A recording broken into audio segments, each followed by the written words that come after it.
Hello, today I'm joined by Ebru Yaman. Like many of our interviewees, Ebru began her career as a journalist before transitioning into the broader world of communications. Ebru has held senior roles at a number of Australia's largest and most esteemed institutes. This includes the University of Melbourne, the Walter and Eliza Hall Institute, the Baker Institute, and the Stroke Foundation. Ebru, can you provide some background on your education and career? I went to a selective high school simply because my parents were migrants and very poor and didn't want to send me to the local high school. So my brother, sister and I ended up going to, between Melbourne High and Uni High. Yep. So I did that, but I was very unhappy with a mainstream school, so I finished school in an unconventional way. I did and started a couple of degrees, nursing, drama, teaching, and then I got a cadetship with the Australian in Melbourne, finished said degree, started a master's in marketing because I thought it would be useful, don't you? And how did you then transition into other things? When you say other things, can you be more specific? Like I was looking at your LinkedIn profile, and you've worked for the Walter and Eliza Hall Institute, and I think you're with the Baker Institute as well, weren't you? Yep, I was. So it was my first move out of journalism when I worked at Baker. So they hadn't had a media manager, so it was like it was quite a green fields, sort of position. There was such wonderful research happening there that it was very easy to get them a lot of media. Yep.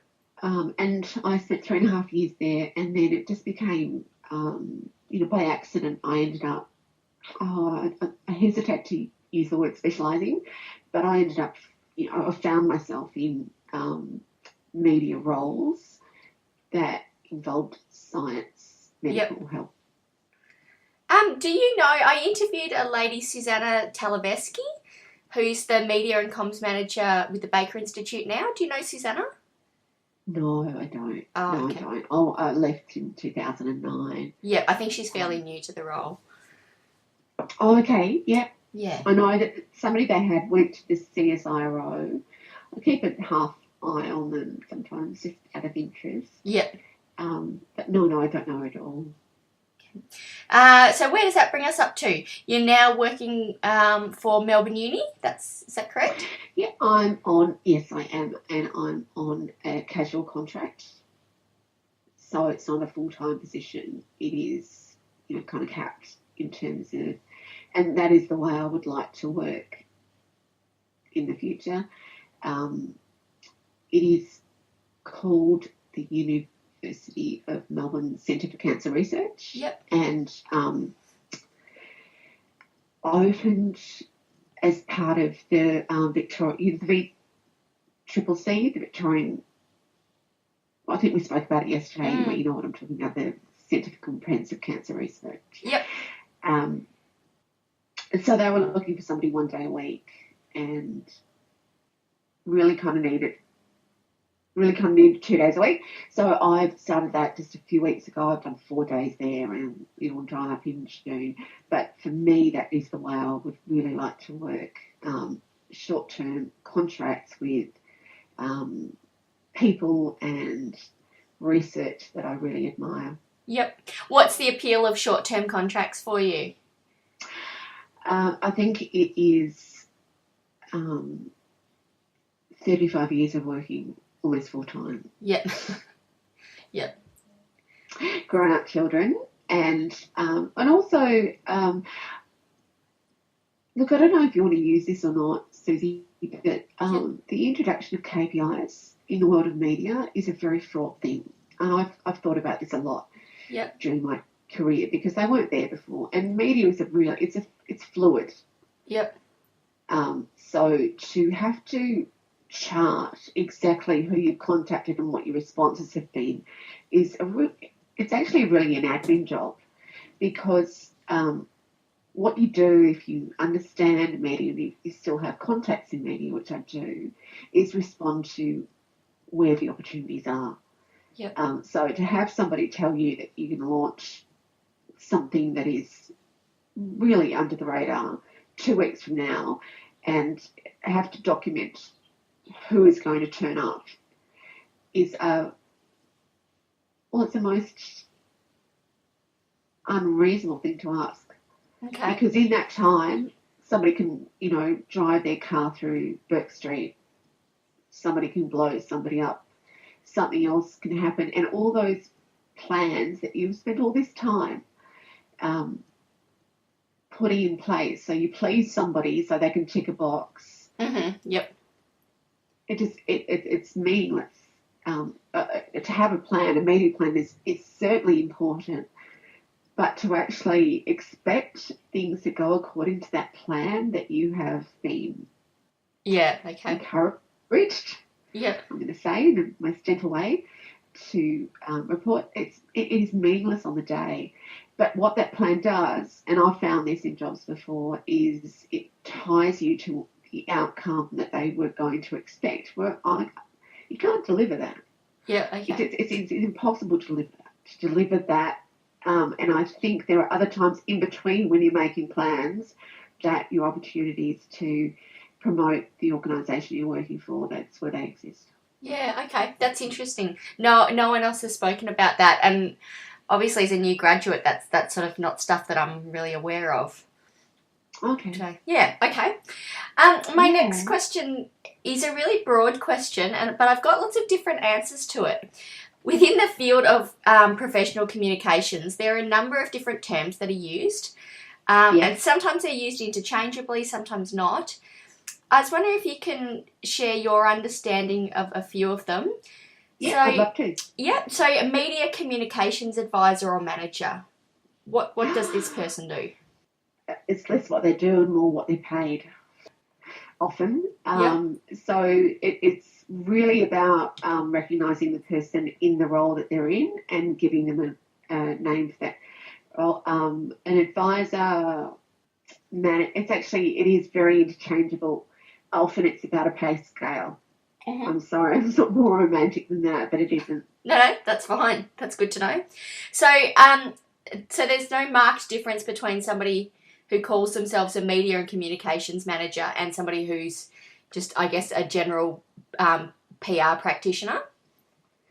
PRs are quite different to media management, and they do, they dovetail, but PR people often have PR firms behind them, and they're different to somebody who works as a media manager for an organisation. So my background's always been in accidentally, but in not-for-profits. Yep.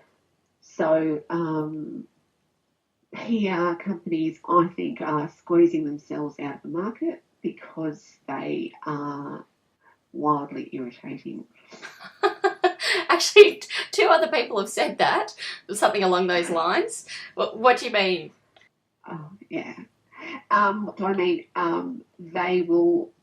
I'm going back to when people saw facts, but even beyond that, they will ring to see that you got their media release, which is about something so peripheral. Yep. When you're busy, and then they'll call, and then they'll email to make sure you got the thing that you have already kind of ignored. Okay. Yep. And there's a huge influx when you're in that sort of position. Well, I'm going back to journalism now. When you're in a position where you are having thrown at you story ideas and unsolicited pieces, and every day you can say, I'm not interested. But the PR person, or the PR person as I remember them, it comes back to those boxes and those KPIs. Yeah. They have to say they've called again, say they've pitched again. They need to tick all those boxes. And when you're actually dealing with news as it happens on that day, it is frustrating. Are PR people sometimes a godsend for journalists in terms of here's a ready-made story? Or more often it's No. an annoyance? No, I don't think so. Okay. I haven't had many ready-made stories. A really good PR person will pitch a story. So media, as I knew it, didn't like to use supplied pictures. Yep. Didn't like to use supplied text.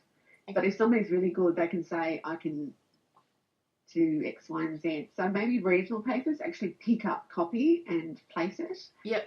A lot of mainstream news won't. Okay. Yep. They'll prefer to go their own stock photographs than using something supplied because it often doesn't fit the inches or whatever it is that needs to fit on the page. Yep. And the page, while I'm working on print, differs depending on what the advertising is. So it can be small, it can be big, it depends on where the story is placed. So they prefer to use their own photographs. So PR people, no, and I'm disappointed when I see something that, which I don't actually, is lifted straight off a press release. Yep. It's the one thing you don't do. You call the person yourself. Okay, all right. Shifting gears, you had a 13-year career as a journalist and Yes. supplement editor for The Australian. Yep. How important do you feel it is for a PR practitioner or someone working in the communications landscape to have journalistic experience and those sort of media contacts? The media contacts are important, but they're often done in downtimes. So don't call somebody when they're on deadline. I remember the number of times people called me and asked me for my email address. Yeah. And I just thought, you know what? It's Tuesday. This is coming out tomorrow. You could have done some research. Yep. Because my email address is on the inside of the supplement that you're pitching to. I don't think I was ever that rude, but it did frustrate me. Yeah. I shouldn't have to. And not because I'm imperious, but just because I was busy those days. You want to pitch something, do your research. And that's what I used to say, do your research. Have a look at what we run. Have a look at what the contacts are. I'm not sitting here on the phone and telling you my email address. Yep. So in any of the roles you've transitioned into, have you relied on professional contacts that you made in your life as a journalist? Yes, every single role. Okay, yep. Every single role. It's really important. And where I didn't have them previously, I formed them. And you find out the person who's covering the area that you're supporting. For me, it was health and medical, and you call them in a downtime and see if they'd like to have coffee, and then go to them with a brief overview of what you're representing and a couple of story ideas. Okay, yep. That's the way to do that. Okay. You spent 2 years being, I think this is right, 2 years being self-employed as a freelance writer and I guess public relations practitioner. How? Yeah. So I'm interested in that. Can you describe some of the challenges and benefits of being self-employed? So it was 2 years over 2 separate periods. During one of them, I was lucky and fortunate to secure a contract with the CFA, Country Fire Authority, just after the interim report from the Royal Commission into the Black Saturday. Yeah, so they had a small amount of time to completely rejig their communications. So you live in rural, regional areas. I'm a city girl. I'm here, not under duress, but through sheer joy. But I do know that at certain times of the year, people receive pamphlets about what to do, stay or go. So they had to change a lot of their... I can remember that, actually. Yeah. Yeah, they were criticised. Now they don't say, decide to defend or decide to go. They say go. Yeah, yep. Because not one person can actually really defend themselves. I'm looking at, a acreage of trees around me now. We have our fire plan, and that is to leave. Yep. So I was fortunate to pick up that contract at that time. They had quite a comms budget to quickly adhere with the interim findings of the Royal Commission. I had a few opinion pieces published. So the first year, it was partly choice. I'll just say that. I was a mum. Okay, so changing gears, throughout your career, what accomplishments are you most proud of? My kids. Yeah, that's awesome. That's as it should be. I like to think I've got a bit of fun, so a pretty, solemn space in the paper, which is a higher education supplement. Mm-hmm. I was able to spritz it up with interesting research stories. What frog is that? Or, Genghis Khan is responsible for the DNA of most of... I came across that fact recently, actually. Yep. Oh, I ran a piece. It was because I had a small budget to buy in pieces, because sometimes we had more copying. There weren't enough reporters, so sometimes a page would drop out, which meant that you were told at a certain time that you were getting the classies, the classifieds, and they'd go, oh no, that's going to sport now. So you'd have a broadsheet page to fill at the 11th hour. So you always had some stories up here. And there was one that I put in from, I think, the Times Education supplement test used to be called, and it was literally about Genghis Khan and his DNA footprint. Yes. And I got to write the banner every week. We had to go through subs and everything, but I went, Genghis Khan, the progeny of misogyny. Yes, that's a bizarre fact, actually. Every now and then I got to have a bit of fun like that. Yep. Okay, so a bit of bringing some creative flair. I actually was also,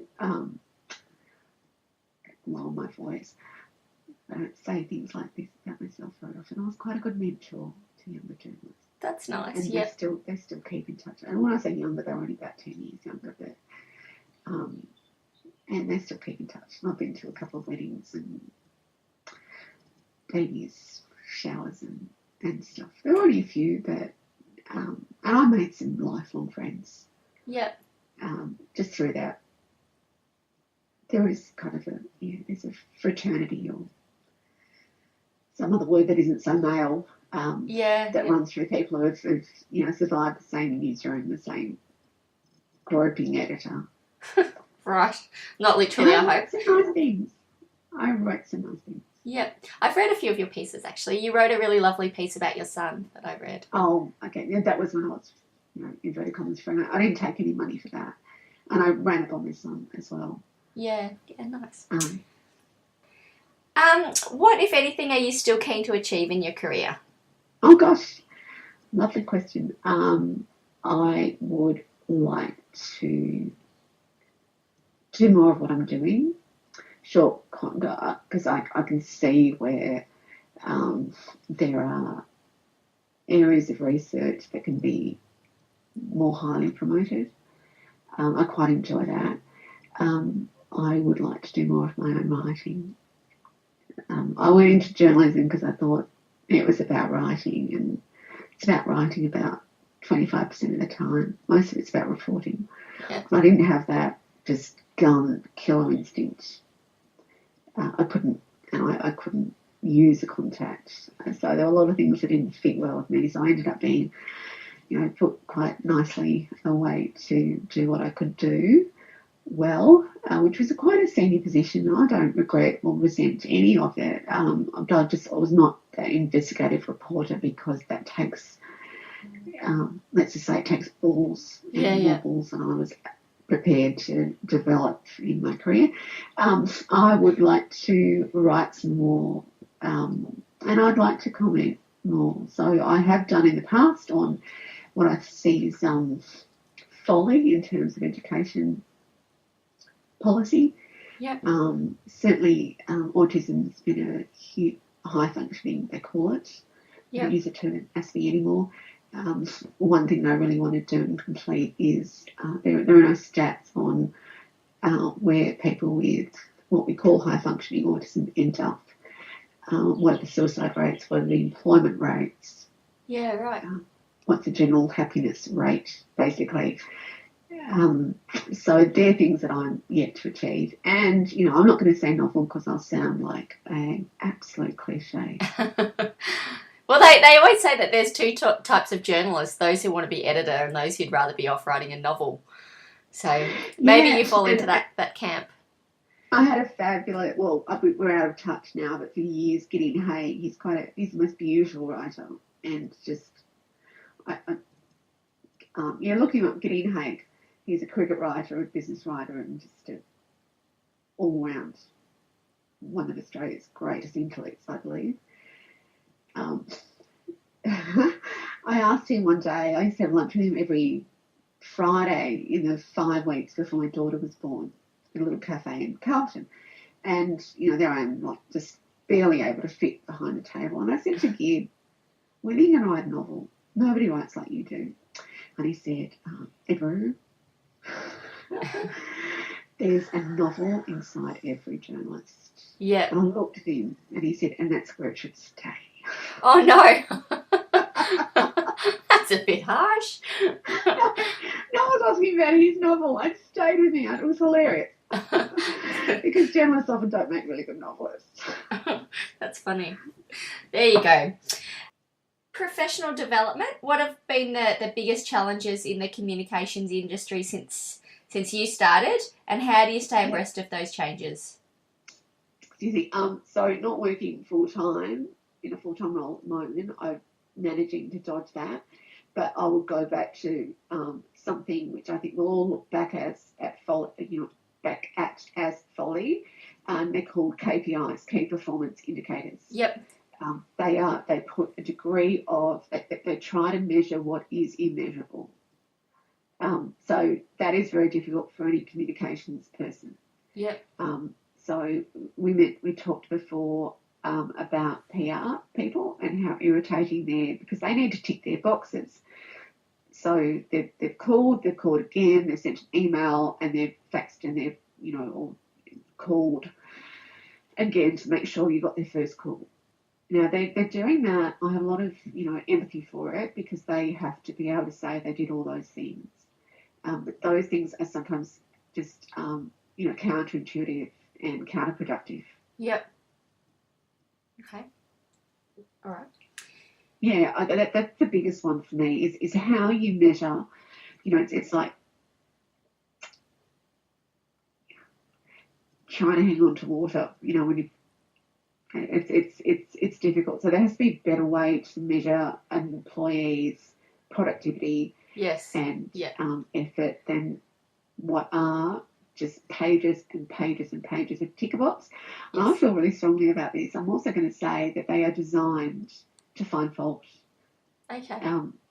It's simply that you're not going to go in there and somebody says, "Oh, well, you did your best at everything, so hallelujah, there's a gold star, walk out." They have to go through every aspect of your performance, and as part of their own KPIs as a manager, a director, they have to point out where you can do better.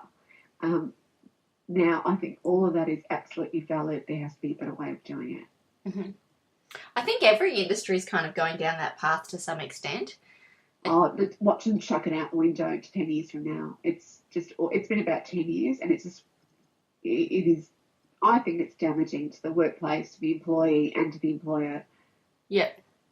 And I agree, it's counterproductive, and it's really time consuming, and so that's interesting. All right. Oh, it's awful, and everybody dreads going in, and also you should, a good boss. If you have a good boss, you'll know anyway, because they would have given you feedback along the way about the way they want things done. Yeah. Not just sit down, book 45 minutes, and reduce you to a series of numbers out of 5. Yeah, okay. Many of the communications roles you've assumed have involved working alongside medical researchers and practitioners. Yes. Yeah. I loved it. Yeah, a lot of scientists, a lot of doctors. That's been a wonderful thing. Quite, difficult at times, because it's a whole new language to learn. But you learn how to negotiate that. And it's wonderful hearing people speak with such passion and pure abandon about their research, and then trying to put it into words that they finally, will say yes to and put it out there because there's a whole lot of reasons for in this area, in every area, but in medical research communications is that there's a lot of public money that goes into it. So people need to know what is being done in this area that our economy is supporting, not well enough, in my opinion. Yep. But also to attract fundraising for that particular, like pancreatic cancer is little researched, little known, and the most devastating cancer, because by the time people have any symptoms, they're about 3 months away from death. Oh gosh, yeah. So it is. There are some little, they're not sexy cancers. And I'm not calling that cancer. Yeah, it's not breast cancer or. Well, not breast cancer has, and which so attracts should. a lot of funding. Huge. And, there was something I wanted to write about 10 years ago, 15 years ago, and it was going to be called The Disease Wars, because people fight within, and also researchers follow, this is another topic anyway, but follow where the funding is, and often adjust their grant applications to where the federal government and the NHMRC are putting their funding dollars. It's a bit of a circus in its own. But I've found a thrill in speaking to people about the things that make them passionate, especially when, if you're working from a petri dish or you're actually, working at a bedside. It's satisfying is the wrong word. It's why I'm sort of happy to keep working in this area, as long as somebody will employ me. Yeah. It's wonderful to help them talk about cells in a way that applied to, you and me. Yeah, that people can actually access and understand, and Yeah. So you've sort of found a niche, but it sounds like it was quite accidental, like a happy Completely accident. accidental. Yeah. Yeah, completely accidental. I had put, so the person who was the COO, Helen knows, I'll let Helen fill in the rest, Baker was the executive director of whatever it was of Melbourne University prior that, before that was kind of shut down and taken into Melbourne University. And as higher education editor, and also had been a supplement, they changed their name once, and I put David Lloyd on the cover. So he was a contact and a person. He went to Baker. He wanted a media person. He called me, and I wanted to come back to Melbourne anyway. So the kids and I came back. So it was all a happy accident. Yep. Okay. What I mentioned Susanna Talavesky, who's with the Baker Institute now. When I spoke to her, she talked, and she was the only one to raise it, but she talked about being in a comms role and the responsibility that comes with that when that comms role is attached to medicine or research.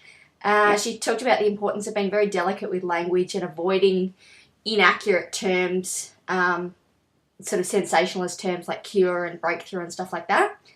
Yeah. So I was wondering if you can speak to that a little bit about what sort of responsibilities does your work carry in terms of how you present messages and things like that? Not in my work role at the moment, because it's mostly web content, but I'm completely familiar with it, and certainly from Baker days and other days. I worked for the Stroke Foundation for a while as well. So there are people who are very sick, and there are people whose relatives are very sick. So we all cling on to little rays of hope. So if you say breakthrough or cure, you need to be really careful, because the audience you're speaking to is not the Lancet. It's not peer reviewed. It is not the researcher whose research you're quoting. There are people who are clinging onto little rays of light for themselves or for their loved ones. So, for example, I learnt to let the front desk know if I was even vaguely confident that a story was going to run, or if I knew that we'd booked an interview with 3RW about, let them know, and having prepared responses for people. Okay. Like this, I'm just trying to think. I worked at Water and Liza Hall for a while. That was, there were many, inverted commas breakthroughs there, but we had a standard response to inquiries. This drug is in clinical trials, or it is years from clinical trials. We are working towards, thank you for your interest, but at the moment it is not, available. I can't remember the words, but it was delicate and caring. Yeah. Because sometimes you can write, or you cannot dictate how an interviewer interprets what the researcher is saying. So they might say, and everybody wants to know that this ends up in, so it's going to fix it. And you can have a researcher, scientist, doctor say till they're blue in the face that it is a step towards, but it can still be interpreted differently because, people who are sick, they want to know that they can get better, or that their loved ones can get better. So there needs to be some kind of care around how you present that to an audience. Yeah, of course. Yep. Because you'd be surprised. Any clinical trial that comes up, 500 calls to research board. Yeah, no, that doesn't surprise me. Are there any public health campaigns or just PR campaigns generally which have impressed or inspired you in recent years? Yeah, certainly the Stroke Foundation FAST campaign. Oh, yes. Face, arm, speech time to call an ambulance. So that was already in train before I started there, but it developed and grew while I was there. I'll refer to the Stroke Foundation again because everybody thinks about heart attacks. Fewer people then thought about stroke. So there's also the, what do they call it now? I have a couple of gorgeous friends who still work there. It's a blood pressure check anyway. So they set up, and I was part of it, set up stations all around Melbourne and in other capital cities and just offered people a free blood pressure check. Okay. Yep. Not giving them, just giving them a card and giving them a reference, if it's high, get it taken again, go to your local chemist, this is where you can go and have it done. If it's still high, see your doctor. Check your numbers, that's what it was called. Check your numbers. Yep. Know your numbers. That was fantastic. I wasn't part of it at all, but I thought the Red Heart campaign by the Heart Foundation was very impressive, where they had a whole lot of, fabulous women wear red in an effort to remind people that women die more often from heart disease than they do from breast cancer. Yep. And is that enough? Is there more? No, they're really impressed by a lot of the work of public health people. I really am. Yeah. Yeah, no, I'm familiar with each of those campaigns, and I think they've all kind of worked their way into the public consciousness as well. Yeah. Yeah. Yeah, the Stroke Foundation has done wonderful work, I think. Okay, so changing gears, who, if anyone, has inspired you professionally, and what have you learnt from them? Oh, good heavens. Like I'm giving an Oscar speech. I want to thank my mother. No. Well, look, I won't name him, but early on, let me preface that by saying there are many people personally who I'm very grateful to. But professionally, one that might be worth mentioning is I had an early chief of staff, he was then, and my goodness did he instill in me proper newspaper language. To this day, I can't use the word got. Oh, okay. He got what he had, or he received, or he... Yep. So some of the early people who looked over my copy before it, when I was, all of 23, thinking I was 53 then. People who were kind enough to spend time with me about learning the difference between reporting and opinion and what you call a colour story, which is reported, but you can have a bit more fun with it. And a reported story and a page lead. Sorry, there's some kind of huge truck coming up our middle road. I was very fortunate to have had some really wonderful newspaper people show me what I could do better. Okay. What do you think are the hallmarks of an exceptional communications professional? Research who you're pitching to. You can't send the same pitch, let's say, to 3 different outlets. Mm-hmm. Don't double up. That really annoys people. Yep. Invest in something in terms of if you're interested in this, I'll hold it for you. Don't just go and then pitch it to somebody else, because you'll lose a contact forever. Be personable and be patient. Yep, okay. My last question for you, Ebru. Yeah. What sorts of things can a graduate do to distinguish his or herself in a competitive field? Oh, goodness. So this one speaks straight to my heart.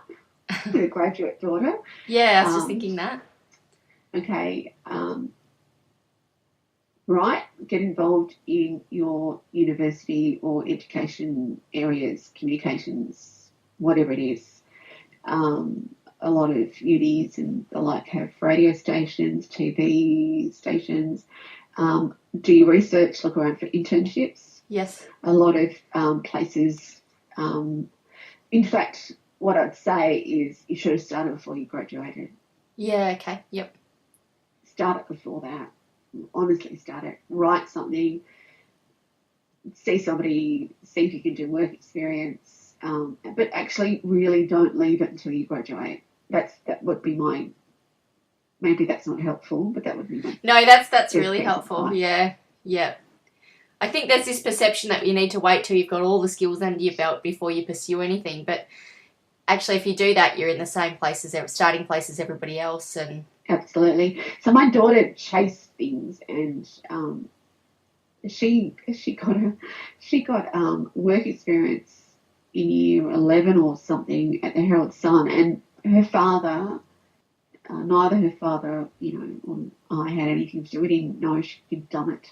Okay. She was so dogged. Yeah. So she made some good contacts there. She got one at the ABC.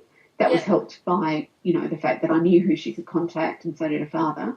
But she didn't get any special favours. And all this was at university, or at high school and then university. So what I would say is, do not wait till you graduate. Yep.